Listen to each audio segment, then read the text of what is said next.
4 కిలోమీటర్ల టన్నెల్ నిజంగానే కోమటిరెడ్డి వెంకటరెడ్డి గారు చెప్పినట్టు ఉత్తమ్ కుమార్ రెడ్డి గారి నాయకత్వంలో ఒకవేళ ఆనాడే తెలంగాణ రాష్ట్రంలో చంద్రశేఖర్ రావు గారు 10 సంవత్సరాలు ఎస్ఎల్బిసి టన్నెల్ 44 కిలోమీటర్లు ప్రపంచంలోనే ఇంత పొడవైన టన్నెల్ ఎక్కడా లేదు. టన్నెల్ బోర్ మిషన్ ద్వారా అత్యంత అధునాతనమైన సాంకేతిక నైపుణ్యంతో ఆ టన్నెల్ను పూర్తి చేసి నల్గొండ జిల్లాకు దాదాపుగా 3.5 లక్షల ఎకరాలకు నీళ్లు ఇవ్వడమే కాకుండా 500 పైగా గ్రామాలకు తాగునీటిని ఇవ్వడం ద్వారా శాశ్వతంగా ఫ్లోరైడ్ మహమ్మారిని పాతి పెట్టాలి అని ఆనాడు ప్రణాళికలు సిద్ధం చేశారు. కోమటిరెడ్డి వెంకటరెడ్డి సొంత ఊరు సుఖేందర్ రెడ్డి గారి ఊరికి కూతవేటు దూరంలో ఉన్న బ్రాహ్మణవెల్లి ప్రాజెక్టును పూర్తి చేసి 1,00,000 ఎకరాలకు నీళ్లు ఇవ్వడం ద్వారా ఆ ప్రాంతాన్ని కూడా సస్యశ్యామలం చేయాలని ఉమ్మడి రాష్ట్రంలో వైఎస్ఆర్ నుంచి మంజూరు చేసుకున్న ప్రాజెక్టులు 10 సంవత్సరాల తెలంగాణ చంద్రశేఖరరావు పరిపాలనలో ఆ ప్రాజెక్టులు పూర్తి కాలేదు. ఉమ్మడి రాష్ట్రంలో సమైక్య పాలనలో జరిగిన అన్యాయం కంటే చంద్రశేఖరరావు గారి పరిపాలనలో నల్గొండ జిల్లా నిర్లక్ష్యానికి లోనైంది, అభివృద్ధిని నోచుకోలేదు.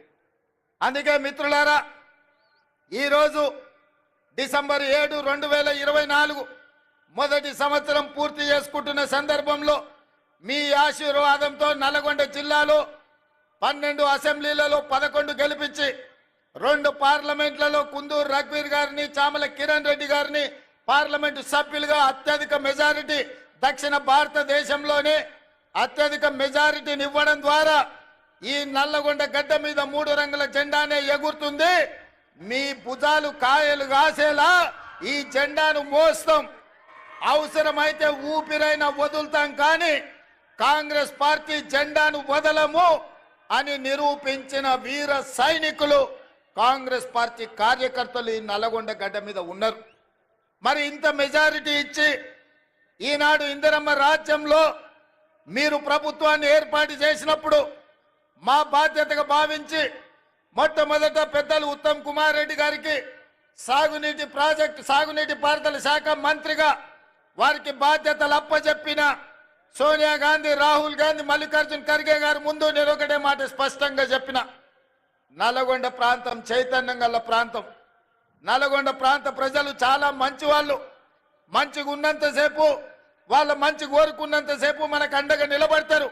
ఎప్పుడైతే వాళ్లకు మన పట్ల అనుమానం వచ్చినా వాళ్ళ అభివృద్ధిని అడ్డుకుంటే బండకేసి కొడతారు నల్గొండ జిల్లా ప్రజలని చెప్పడం ద్వారా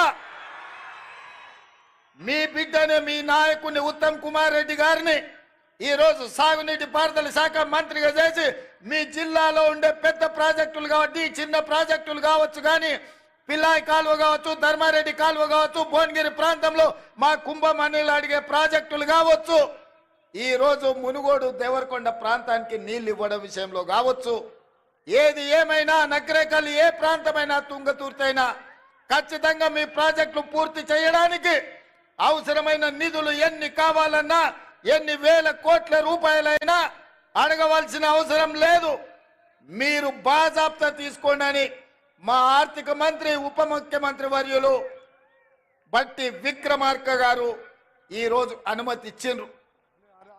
అందుకే ఇవాళ మంత్రులందరినీ ఉప ముఖ్యమంత్రి గారి తరఫున ఈరోజు ఈ తెలంగాణ రాష్ట్ర ముఖ్యమంత్రిగా నల్గొండ జిల్లా ప్రాజెక్టులు ఎస్ఎల్బిసి కావచ్చు, బ్రాహ్మణవెల్లి కావచ్చు, పిలాయి కాలువ కావచ్చు, ధర్మారెడ్డి కాలువ కావచ్చు, ఈ ప్రాంతానికి కృష్ణా నది జలాలను ప్రవహింపజేయడం ద్వారా ఈ నల్గొండ జిల్లాను సస్యశ్యామలం చేసి తెలంగాణకే కాదు దేశానికే తలమానికంగా ఆదర్శంగా నిలబెట్టాలన్న ఆలోచన ఈరోజు మన ప్రభుత్వం చేస్తున్నది.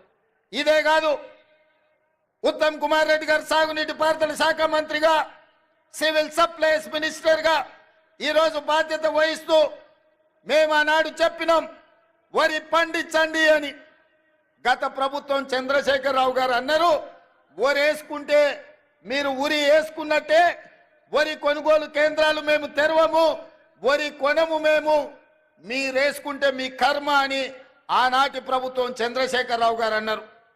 కానీ మేము అధికారంలోకి వచ్చిన తర్వాత సివిల్ సప్లైస్ మినిస్టర్గా ఉత్తమ్ కుమార్ రెడ్డి గారితో మాట్లాడి ఈనాడు ఐకేపీ కేంద్రాలు 8,500 ఐకేపీ కేంద్రాలు తెలంగాణలో నలుమూలల తెరిపించడం ద్వారా వరి పండించండి, కనీస మద్దతు ధరనే కాదు 500 రూపాయల బోనస్ ఈ తెలంగాణ రాష్ట్ర రైతాంగానికి ఇస్తామని పిలిపించి నల్గొండ జిల్లాలో 5,12,000 ఎకరాల వరి పండించి రైతులు దేశానికి ఆదర్శంగా నిలబడ్డారు.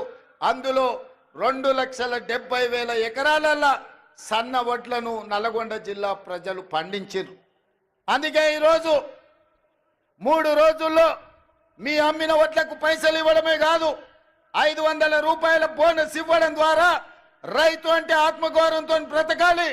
రైతుకు వ్యవసాయం దండగ కాదు, వ్యవసాయం అంటే పండగ. ఆ పండగ ప్రజా పాలనలో ఇందిరమ్మ రాజ్యంలో జరగాలి అని ఇవాళ మీకందరు కూడా వరి పండించిన వాళ్ళు గుండెల మీద చేతులు వేసుకొని నిశ్చింతగా నిద్రపోయేటట్టు ఈరోజు మన ప్రభుత్వం ప్రయత్నం చేస్తున్నది.